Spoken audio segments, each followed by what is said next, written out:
an update on the COVID-19 situation for July 25th. 9,683 patients have recovered and been discharged. This brings the total number of recoveries to 844,541 cases, or 83.33% of total cases. As of 12 p.m., there are 17,045 new cases, bringing the total number of COVID-19 infections to 1,013,438, crossing the 1 million mark. Of the 17,045 new cases, there are 6 imported cases. The other 17,039 are local infections. A total of 160,903 patients are still receiving treatment. 970 people are in the intensive care unit, and 501 cases require respiratory assistance. There are 92 new COVID-19 deaths, which brings the death toll to 7,994, or 0.79% of the total number of cases. Assalamualaikum dan salam sejahtera. Kita sudah pukul 9 malam tepat ya. Selamat datang ke program 60 minit bersama saya Dr. Sharifah Shahira. So untuk program ini ya, kita pada malam ini kita akan memfokus kepada isu penting iaitu krisis COVID-19. Bilakah kita akan menang? Anjuran Akademi Gabungan Minda Merdeka, dan yang paling penting tujuan utama Gabungan Minda Merdeka, NGO Minda Merdeka adalah ingin memerdekakan minda kita daripada dimanipulasi ataupun hanya mengikut tunjuk. Ya, apa yang paling penting adalah kita menghasilkan satu perbincangan yang memerdekakan minda kita, yang membukakan cara pemikiran kita bagi daripada informasi daripada pelbagai perspektif, dan juga dapat ya memastikan kita semua meraihkan perbezaan pendapat. Ya. Dan objektif utama pada malam ini adalah satu, untuk mendalami isu-isu yang paling dekat di hati kita, iaitu isu perubatan, dari sudut pandang perubatan, bagaimana ingin menyelesaikan COVID-19. Yang kedua, program ini adalah satu platform yang memperluaskan ruang demokrasi di negara kita untuk kita boleh bebas ya sebagai masyarakat yang matang dari segi sistem demokrasi, bebas untuk menyuarakan pendapat dan juga pendirian serta cadangan. Dan kami amat mengalu-alukan ya semua penonton-penonton yang budiman di luar sana untuk memberi pendapat di ruang chat, dan kami juga akan cuba ya bertanya kepada panelis-panelis pakar kita pada malam ini daripada apa yang telah ditanya oleh para penonton sekalian. Dan yang ketiga, yang paling penting, program ini adalah untuk memberi cadangan yang konstruktif dan juga solusi-solusi jalan penyelesaian, jalan keluar daripada krisis COVID-19 ini untuk membantu kita semua sebagai rakyat dan juga negara yang kita cintai. Oleh itu, dengan segala hormatnya, saya dengan bangganya ingin memperkenalkan panel kita, 3 orang pakar dan juga pemimpin, iaitu yang pertama, Profesor Dr. Dayang Anita Abdul Aziz, ya, merupakan pakar dalam pembedahan kanak-kanak di Fakulti Perubatan UKM, Universiti Kebangsaan Malaysia. Selamat datang, Prof. Terima kasih, Dr. Shira. Selamat datang, Prof. Prof juga merupakan sahabat seperjuangan saya di dalam majlis pertubuhan-pertubuhan wanita NCWO. Selamat datang, Prof. Thank you. Terima kasih. Yang kedua, saya amat berterima kasih ya, GMM TV amat berterima kasih kepada Yang Berhormat Dr. Afif Bahardin yang merupakan Adun Dewan Undangan Negeri Seberang Jaya yang sudah tentu sibuk selalu dapat meluangkan masa pada malam ini. Beliau juga merupakan, latar belakang beliau juga adalah merupakan seorang doktor sebelum menjadi wakil rakyat di Hospital Seberang Jaya. Selamat datang YB, Doktor. Terima kasih Dr. Sharifah. Terima kasih pada atas jemputan ni. Sama-sama YB. Yang ketiga, kita ada seorang doktor, Dr. Amir Farid Cik Ishak. Merupakan seorang doktor pakar dalam bidang ginekologis dan sekarang ini memberi tumpuan khas kepada rawatan alternatif bagi penyakit kronik dan juga bagaimana ingin meningkatkan imunisasi diri. Dan Dr. Amir Farid juga merupakan salah seorang daripada MAECC dan beliau cuba mengetengahkan ubat alternatif di dalam krisis ini dan nanti kita akan bertanya kepada beliau mengenai hal itu. Selamat datang Dr. Amir. Selamat datang. Assalamualaikum warahmatullahi taala wabarakatuh semua. Waalaikumsalam. Okey. Dengan ini kita mulakan sesi 60 minit mengenai sektor perubatan, bagaimana kita hendak menang di dalam krisis COVID-19 ini. Soalan yang pertama kepada Profesor Dr. Dayang, merujuk kepada senario kes COVID-19 ketika ini, boleh doktor terangkan sedikit mengenai penyebab peningkatan kes walaupun lebih ramai rakyat Malaysia sekarang ni vaksin. So banyak orang bertanya, dah vaksin, kenapa semakin meningkat? Sedangkan ramai sudah vaksin dan apakah tindakan yang perlu dilakukan di peringkat rakyat dan juga di peringkat kerajaan untuk menyelesaikan masalah ini dari sudut kepakaran Profesor. Dipersilakan, Prof. Baik, terima kasih Dr. Syirah atas jemputan. Saya nak kupas benda yang menjadi isu ramai pertanyaan ramai orang kan, kenapa makin naik sebab ada implikasi. Saya faham bila kata nak travel nak keluar habis PKP kena turun 4,000 kan, tapi number ni makin naik Antara salah satu sebab dia ialah kita telah meningkatkan saringan Ini menyebab ini memang kita expect lah bila orang dah kesedaran tinggi kita bagi vaksin. Ini adalah satu benda yang sangat penting tak bermakna kita bagi vaksin jumlah yang positif kurang. Itu maksudnya ramai yang jumlah yang vaksin tu pun tinggi yang dikatakan positif tu tinggi, kita tengok pula kategori dia dan kita dapati over 80% yang COVID positif tu masih kategori 1 dan 2 which means that bagus rakyat kita dikenal pasti bukan baguslah, tak ada sesiapa nak jadi COVID ni kan, tapi bila kita dapat penyakit tu kita nak peringkat yang awal lah, sebab kita tahu bila kategori 3 dah ada simptom pneumonia dan kemudian kategori 4 perlu oksigen ventilation pada kategori 5 Jadi soalan Dr. Syirah tadi, apa penyebab kenaikan ni? Pertama, kita buat saringan. Yang kedua, walaupun saya tak dapat data ni daripada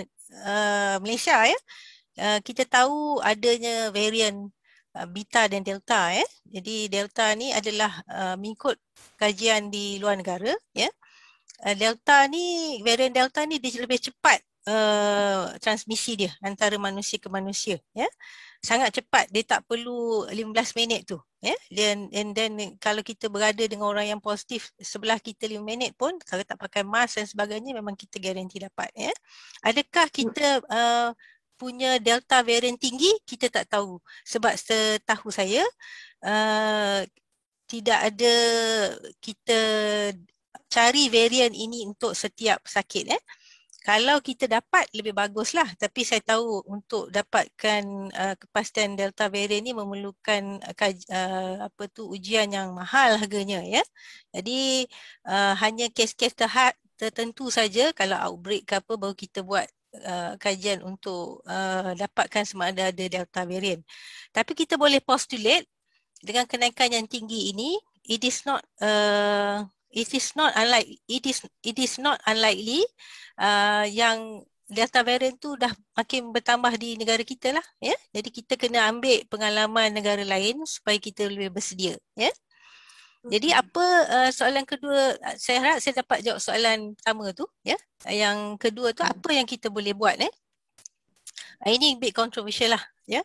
Jadi selama ni ya saya ingat kita apa tu soalan apa yang kita boleh buat untuk hadapi situasi dengan kadar yang sangat tinggi ni.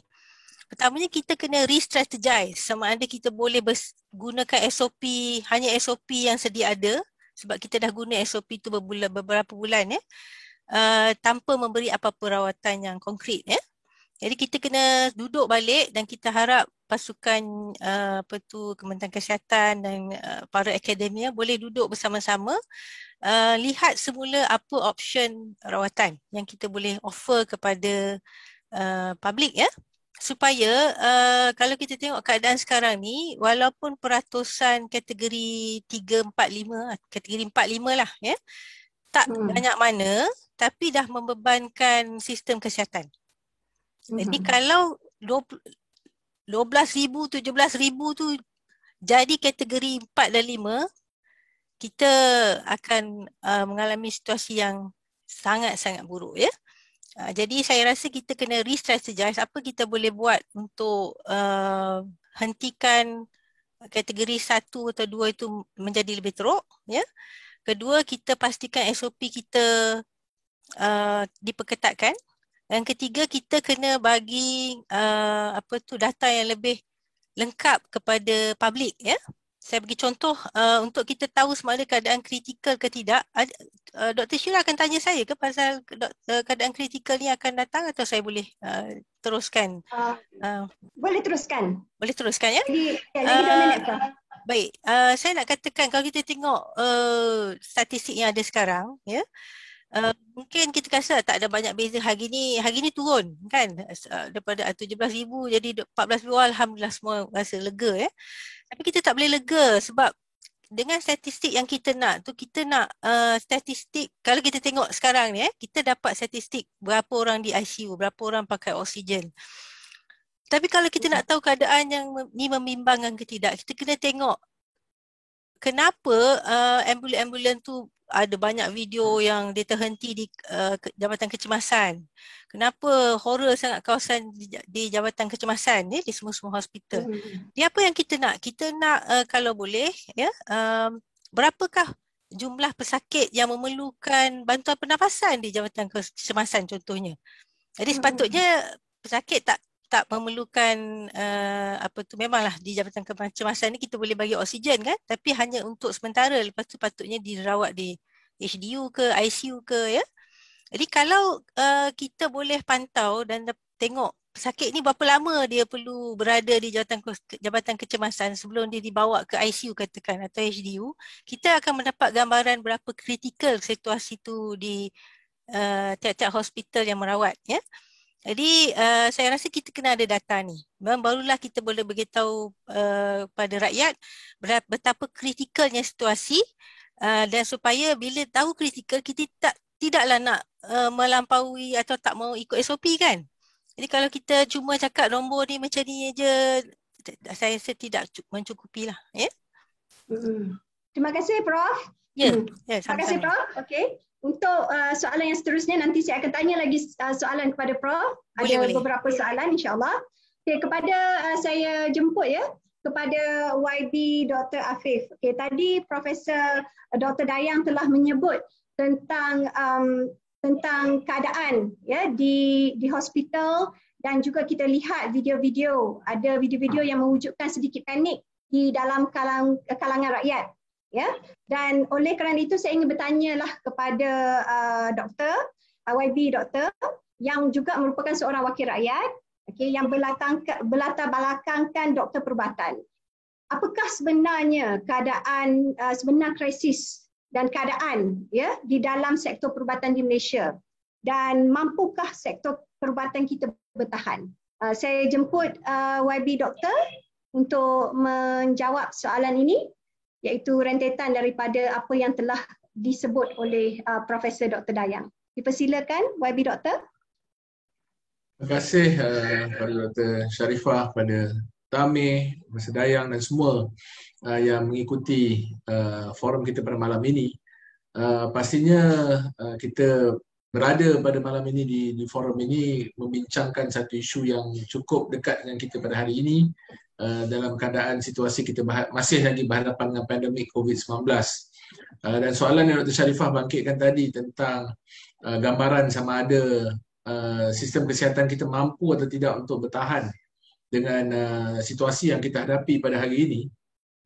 Saya rasa pertamanya kita kena tidak boleh generalize bahawa kita dalam keadaan yang sangat menekan, kerana pertamanya walaupun kes kita begitu tinggi, jumlah kes harian begitu tinggi, burden yang paling besar sebenarnya adalah kepada the acute care, yang the curative care, atau yang sedang tadi seperti Profesor Dan sebut tadi di ICU dan juga di hospital. Dan kita juga perlu lihat by locality atau kawasan, kerana antara kalau kita dapat lihat taburan-taburan jangkitan COVID ini, banyaknya di negeri-negeri yang kepadatan tinggi, dan sebab itu kerajaan telah mengumumkan Search Greater KL punya inisiatif ini, kerana kita nak beri fokus dan targeted kepada kawasan-kawasan yang mana memang mencatatkan jumlah kes yang tinggi seperti Selangor, Kuala Lumpur dan juga beberapa negeri lain, Negeri Sembilan dan juga kawasan yang berdekatan. Dan sebab itu untuk saya menyatakan tadi, kerajaan telah mengambil beberapa langkah. Kita dah berhadapan dengan pandemik ni lebih pada setahun. Selain daripada meningkatkan kapasiti, saya ingat tadi yang kalau kita lihat sesi sidang parlimen petang tadi memang ada banyak persoalan yang dibangkitkan. Kita dapat lihat walaupun ada hiccup beberapa situasi, tetapi semua itu dapat diatasi dengan segera. Dan juga kita sekarang dalam kapasiti yang mana contohnya program vaksinasi kita berjalan dengan pantas.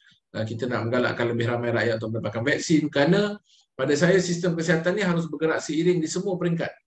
Bukan hanya di peringkat kuratif, iaitu di ICU dan juga di ward-ward, di hospital-hospital, tetapi dalam masa yang sama juga kita perlu lihat kepada prevention, which is the primary healthcare. Sebab itu dalam keadaan sekarang, kalau kita lihat kerajaan dalam nak cuba address isu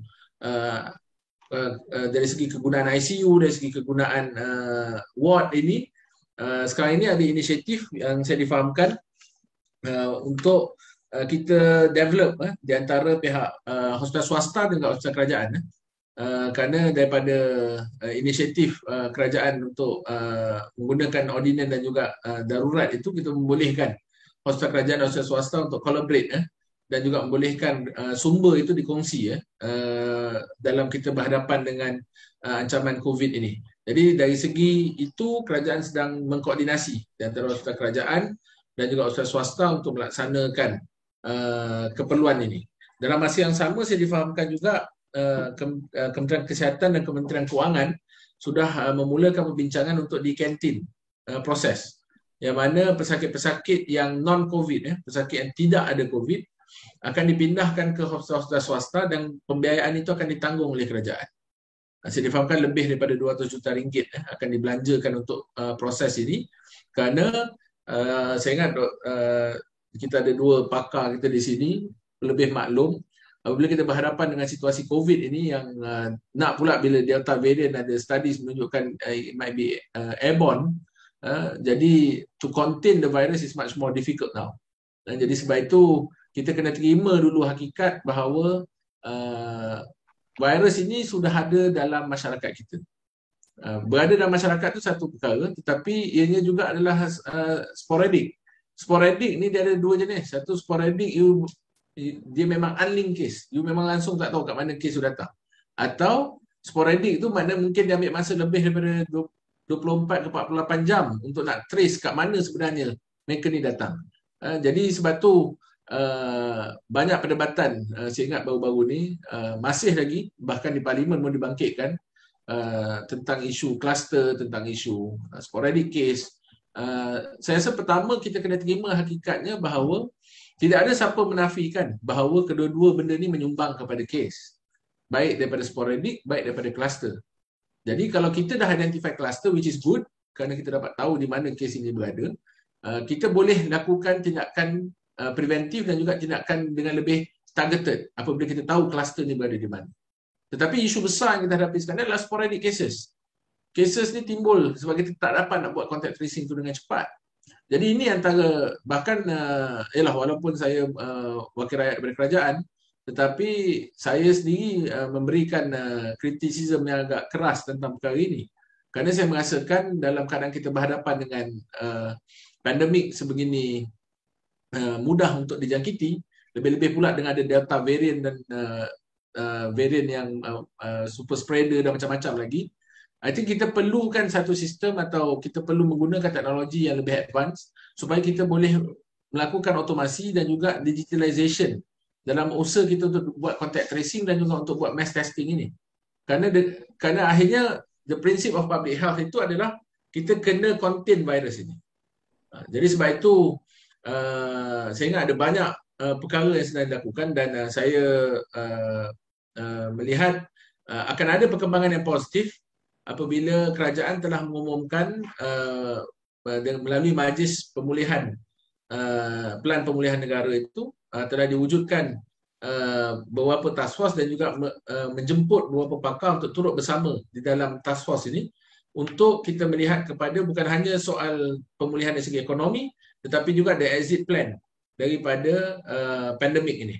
Nak tak nak, saya kalau tanya saya sejujurnya saya merasakan it's almost impossible that if we still considering to target a zero number of case dalam keadaan sekarang ini, kes itu akan tetap ada, tapi bagaimana kita nak adapt supaya dalam tempoh setahun atau 2 tahun pada sekarang, selepas vaksinasi itu dah kita berjaya turunkan jumlah kes itu, insya-Allah dalam masa itu nanti barulah kita dapat kurangkan beban di hospital-hospital yang terpaksa merawat pesakit dengan stage kelas 4 atau kelas 5, kategori 4, kategori 5 jangkitan COVID virus. Jadi sebab itu selain daripada semua program-program yang saya sebut tadi, program vaksinasi ini adalah saya rasa salah satu cara yang akan dapat membawa kita keluar daripada situasi yang kita hadapi hari ini. Okay, terima kasih YB Doktor. Kita telah tamat segmen yang kedua. Segmen yang pertama, yang kedua kita akan pergi kepada yang berbahagia Dr. Amir. Dan untuk segmen yang pertama, kita ada satu poll ya. Saya amat berharap ya para peserta yang budiman untuk menjawab poll ini, iaitu apakah usaha kerajaan yang anda rasa paling berjaya dalam usaha menangani krisis COVID-19. Terdapat juga seperti yang telah disebut oleh yang berbahagia Profesor Dr. Dayang, memerlukan data yang lebih lengkap. Contohnya ada yang rakyat juga yang tertanya-tanya tentang kes-kes sakit disebabkan oleh vaksin dan juga data-data yang lain seperti varian, mengikut varian. So ada yang desas-desus dan pertanyaan daripada netizen dan juga peserta yang mengikuti sesi kita pada malam ini.